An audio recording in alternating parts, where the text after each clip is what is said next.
ایسیوں بیٹھ جا او بلادیوں میں بیٹھ جا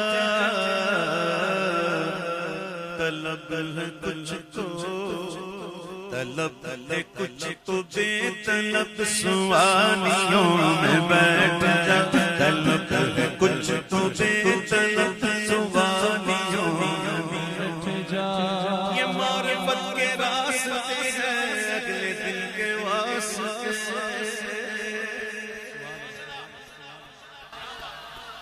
مردوں کا میدان یہ مردوں کا میدان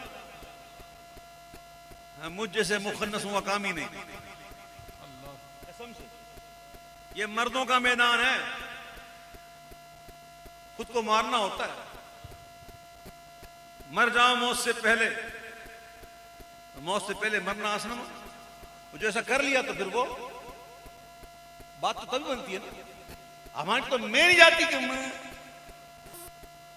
جب تک میں نہیں جائے گی سن لو اہل دل وہ ہوتا ہے کہ جس کے دل میں ماں سوا اللہ کوئی نہ ہوتا وہ ہوتا ہے اہل دل یہ معرفت کے راستے ہیں اہل دل کے واسطے جنیدیوں سے جا کے مل جنیدیوں سے جا کے مل غزالیوں میں بیٹھ جا جنیدیوں سے جا کے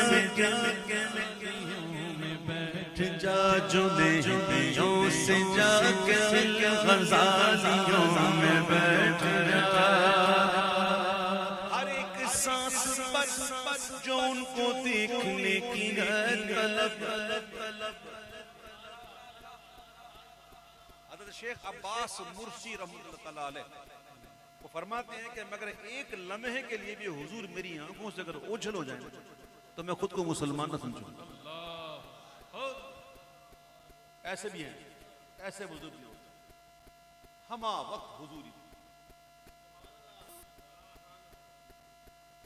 ہر ایک سانس پر جو ان کو دیکھنے کی ہے طلب تو آنکھ بن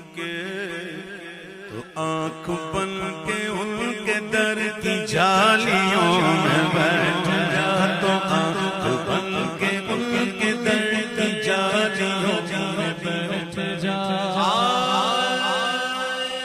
تن میرا چشمہ ہوئے تے میں مرشد دیکھنا رجا سلطان باہو کہتے ہیں اے تن میرا چشمہ ہوئے تے میں مرشد دیکھنا رجا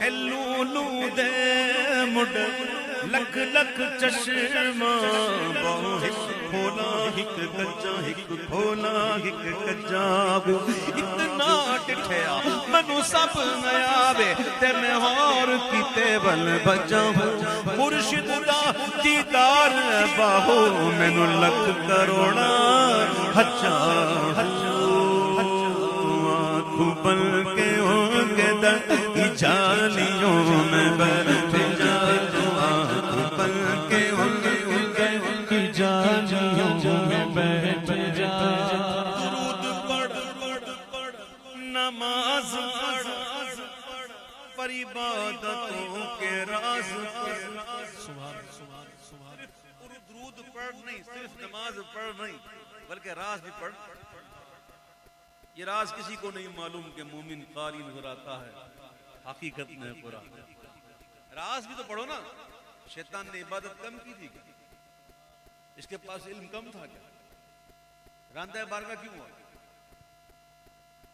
بے ادبی اللہ کو تو مانتا ہے میں تجھے کروں گا اس کو نہیں میں اس سے افضل ہوں یہ مٹی سے بنا میں آنکھ سے بنا ہوں میں اس سے افضل ہوں اللہ نے اس کو اپنی بارگاہ سے نکال دیا مردود قیامت تک کے لیے مردود اب یہ ایسا مردود ہے کہ جو جنت سے نکلا ہے اب جائے گا نہیں ورنہ جنت وہ جگہ ہے جو ایک دفعہ گیا نا خالدین فیہا ابدا ہمیشہ کے لیے یہی ایک وقت ہے جو جنت سے نکلا اور اب جنت میں نہیں جائے گا نہ عبادت کام آئی نہ اس کا علم کام آیا کچھ کام نہیں ہے. تو اس لیے صرف یہی نہیں ہونا چاہیے.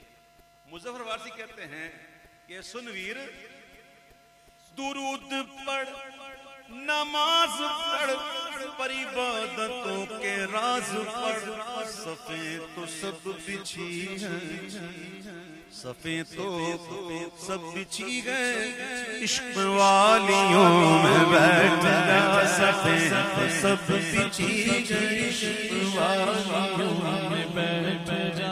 صفیں تو سب بچھی گئے، عشق والیوں میں بیٹھ جا. جو چاک چاک چل ستارے مصطفیٰ کی نوکری. ہاں بھائی آئی ہے، نوکریاں آئی ہوئی ہیں. کون کون امیدوار ہے؟ سبحان اللہ. اب ڈیوٹی تو دیکھو کیا کیا ہے. تیار تو ہو گئے آپ، لیکن ڈیوٹی دیکھو. بھائی باغ میں جاتے ہیں نا، باغ میں مالی ہوتا ہے نا، مالی کیا کرتا ہے؟ پھولوں کی رکھوالی، وقت پہ پانی دینا. اچھا مجال ہے کہ مالی کے ہوتے ہوئے کوئی پھول توڑے؟ مالی کے سامنے اس کے باغ سے کوئی پھول توڑے؟ سمجھو، چاہیے نوکری. اچھا بونس بہت ہے، جب مانگو تب. سخی بھی بہت ہیں جس کی نوکری کرنی ہے. نہیں سمجھا بھائی؟ جو لگنا چاہتا ہے وہ ہاتھ کھڑا کرے، اور پھر انشاءاللہ اللہ کرے نصیب ہو جائے تو پھر ڈیوٹی دینی ہے. ڈیوٹی تاجدار ختم نبوت، تاجدار ختم نبوت زندہ باد، زندہ باد، تاجدار ختم نبوت زندہ باد، زندہ باد. ڈیوٹی دینی ہے. ڈیوٹی جو چاہتا ہے گلستان مصطفیٰ کی نوکری، تو بوئے مصطفیٰ پہن کے مالیوں میں بیٹھ جا. تو بوئے مصطفیٰ پہن کے مالیوں میں بیٹھ جا. ویسیوں میں بیٹھ جا، بداریوں میں بیٹھ جا. ویسیوں میں بیٹھ جا، بداریوں میں بیٹھ جا. خبر آئی ہوگی، ٹی وی پہ خبروں میں، کہ ایک کچھ لوگ جا رہے تھے، انہیں یرغمال بنا لیا گیا. تو یرغمالی ہو گئے، وہ یرغمالی ہو گئے جن کو یرغمال بنا لیا. یہ یرغمالی جو ہوتے ہیں نا، جو یرغمال ہو جاتے ہیں، وہ اپنی مرضی سے سوتے نہیں، اپنی مرضی سے اٹھتے نہیں، اپنی مرضی سے بیٹھتے نہیں، اپنی مرضی سے چلتے نہیں، اپنی مرضی سے کھاتے نہیں، پیتے نہیں. اب جس نے یرغمال کیا ہوا اسی کی چلے گی، نہیں ہے نا؟ اس سمجھ گئے یرغمالی. چلو ہم تو اتنے پاورفل نہیں ہیں کہ ہم وہاں سے ڈائریکٹ لیں. تو ایک کام کرتے ہیں، جو ان کی نگاہوں میں ان کے ساتھ ہو جائے. نہیں سمجھا؟ ابھی سمجھ میں آئے گی. مظفر آپ تک رسائی اتنی سگل تو نہیں، توجہ چاہیے، توجہ چاہیے، چاہیے توجہ چاہیے. تو یرغمالیوں میں بیٹھ جا. توجہ چاہیے تو یرغمالیوں میں بیٹھ جا. ہاں توجہ چاہیے تو یرغمالیوں میں بیٹھ جا. ہم وقت توجہ میں ہوتے ہیں وہ، ہم وقت توجہ میں ہوتے ہیں وہ، تو جو ان کے قریب بیٹھ جائے نا تو وہ توجہ ان پہ بھی آ جاتی ہے. توجہ چاہیے تو یرغمالیوں میں بیٹھ جا. روزے دھڑی رحمت اللہ تعالیٰ علیہ سندھ میں ان کا مزار ہے، پیر جو کوٹ میں. ان کے ملفوظات میں لکھا ہے، کافی اثر پڑا ہے. ان کی بارگاہ میں ایک شخص آیا، اس نے عرض کی حضور میں آپ کا مرید نہیں ہوں، لیکن میں پھر بھی آپ کے پاس جب بھی آتا ہوں تو مجھے فیض مل جاتا ہے. اس کی وجہ کیا ہے؟ تو کہا بات یہ ہے کہ تو جب بھی آتا ہے نا میرے مرید کے ساتھ آتا ہے. اور بات یہ ہے کہ جب مرید پیر کی بارگاہ میں پہنچتا ہے نا تو مرید کے حصے کا فیض پیر پہ اترتا ہے. تو آتا ہے میرے مرید کے ساتھ تو جب اس کے حصے کا پہنچتا ہے تو تو بھی لے لیتا ہے. توجہ چاہیے تو یکمانی ہوں میں بیٹھ گا. توجہ چاہیے